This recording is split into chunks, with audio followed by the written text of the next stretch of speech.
Assalamualaikum warahmatullahi wabarakatuh. Pada kesempatan kali ini, kami akan membahas materi terkait OSPF. Apa itu OSPF? Yaitu OSPF atau biasa kita kenal dengan Open Shortened Path First, yaitu sebuah protokol yang berfungsi untuk mencari jalur terpendek menuju alamat tujuan pada sebuah jaringan.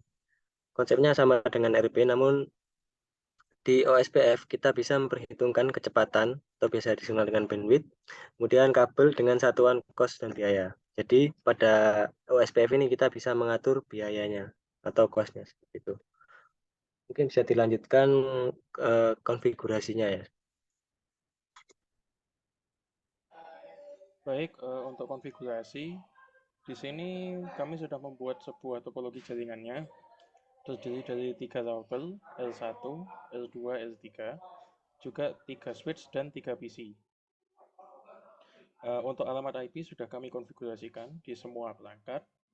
Lalu sekarang kita akan konfigurasi OSPF-nya. Yang pertama kita buka tab CLI-nya seperti biasa.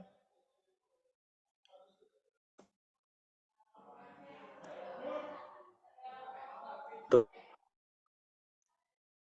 Jika kita buka tab CLI, maka di awal-awal akan seperti ini. Kita masuk dulu ke mode privilege exec dengan perintah enable. Lalu kita masuk ke terminal konfigurasi dengan perintah configure terminal. Lalu kita akan langsung konfigurasi OSPF-nya saja.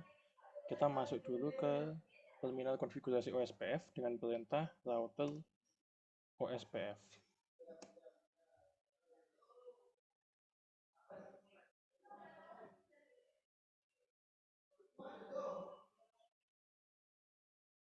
Router OSPF dengan beserta proses ID-nya. Maaf. Router OSPF. Di sini kita akan gunakan proses ID 1.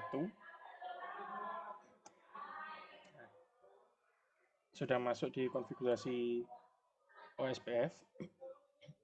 Di sini kita hanya tinggal memasukkan alamat IP yang terhubung langsung dengan routernya. Jadi misalkan karena kita konfigurasi L1, maka kita hanya cukup memasukkan network yang 192.168.1.0, 10.0.0.0, serta 30.0.0.0. Jadi kita masukkan dengan perintah network, alamat networknya mulai dari yang 192, 168.1.0, lalu kita masukkan wildcard mask. Wildcard mask ini merupakan inverse dari subnet mask, karena di sini subnet masknya kita menggunakan 255.255.255.0, maka wildcard masknya menjadi 0.0.0.255. Jadi wildcard mask ini adalah kebalikan dari subnet mask. Lalu kita masukkan areanya. Untuk di sini kita semua masukkan ke area 0. Kita lakukan perintah yang sama untuk dua network yang lain. Cukup kita ganti alamat networknya saja. 10.0.0.0. Lalu yang 30.0.0.0.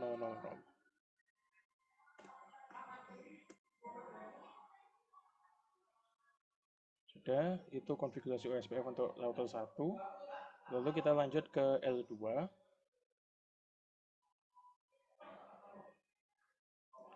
Kita masuk tab CLI. Sama, kita enable terlebih dahulu.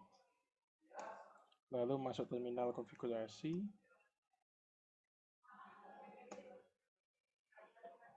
Lalu kita masuk ke konfigurasi OSPF. Di sini kita sama pakai proses ID 1, jadi router OSPF 1. Nah, karena di router 2, jadi network yang perlu kita masukkan yaitu 192.168.2.0, lalu 20.0.0.0 dan 10.0.0.0. Perintahnya sama seperti tadi, menggunakan perintah network 192.168.2.0, wildcard mesh-nya yaitu 0.0.0.255, lalu areanya yaitu area 0. Lalu selanjutnya kita masukkan network yang 20.000.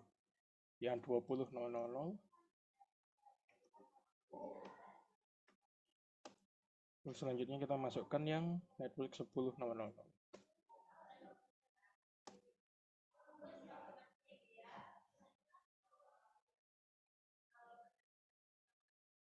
Sudah. Nah, di sini bisa terlihat setelah kita masukkan network 10.000, network tadi kan 10.000 terhubung langsung antara L1 dan L2.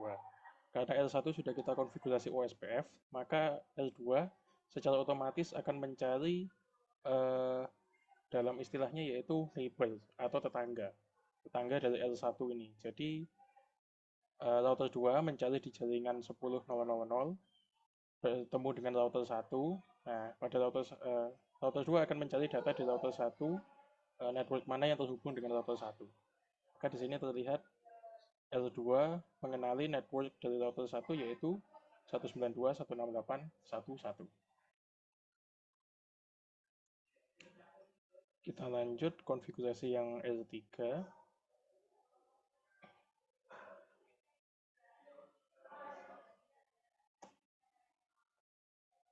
Untuk seperti biasa, untuk perintah-perintah pada CLI iOS Cisco ini kita bisa singkat. Untuk enable misalnya kita cukup ketik en saja sudah cukup. Lalu configure terminal kita cukup pakai conf t, router OSPF kita tetap sama pakai proses ID 1.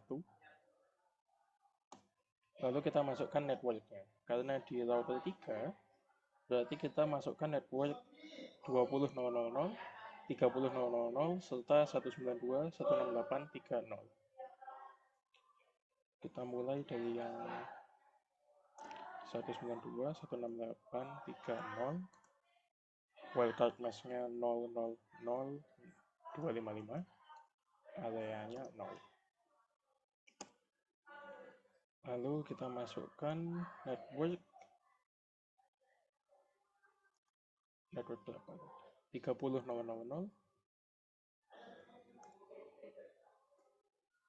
Di sini kita lihat seharusnya sebentar lagi L3 akan mengenali network dari L1.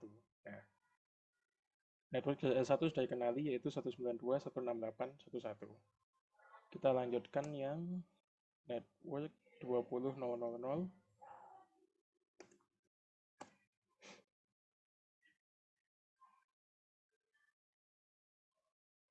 Nah, di sini juga router 3 sudah mengenali network yang terhubung dengan L2 yaitu 192.168.2.1. Jika kita lihat pada router yang lain, di sini juga akan mengenali masing-masing network dari router teman-temannya gitu. Kita lihat di L2 juga. Nah, sama ini juga mengenali semuanya sudah.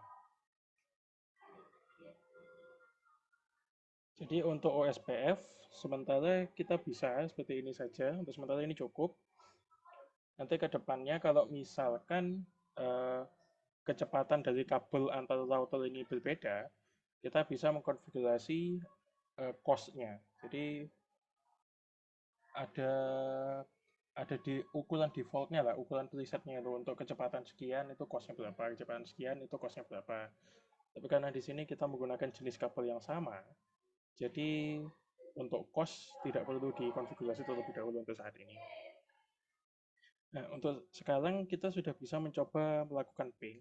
Kita akan coba ping dari PC3 ke PC2.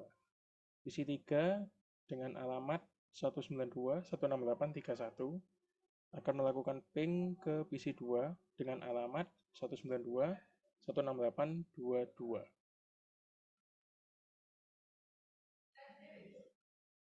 Oh maaf, PC3 yang saya maksud alamat 192.168.3.2. Kita coba ping ke PC2, ping 192.168.2.2.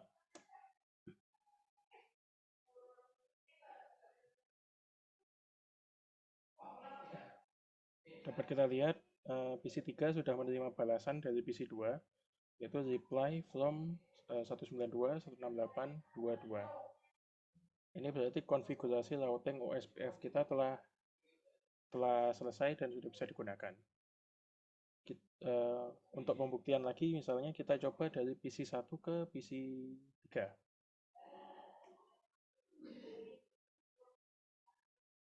Ping 192.168.32.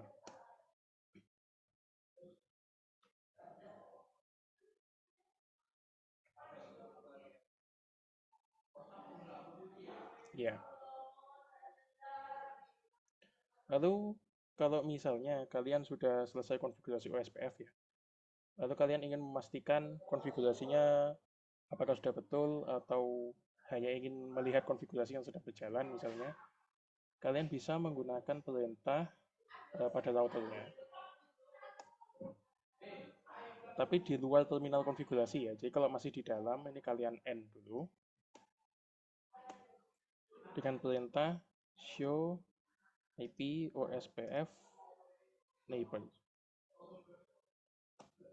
Nah, di sini dapat dilihat neighbor ID-nya, yaitu alamat-alamat dari network tujuannya.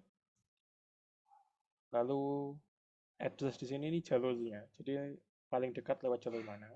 Lalu interface yang dimaksud ini jalur network, alamat jalurnya ini, alamat yang harus dilewati itu ada di interface berapa, di interface mana. Jadi kalau misalnya kita baris pertama ini tujuan 192.168.21 itu melalui IP address melalui IP address 10.0.0.2 melalui interface serial 3/0.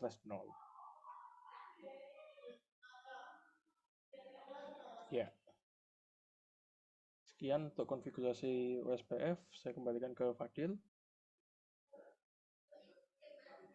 Baik, terima kasih untuk penjelasannya. Jadi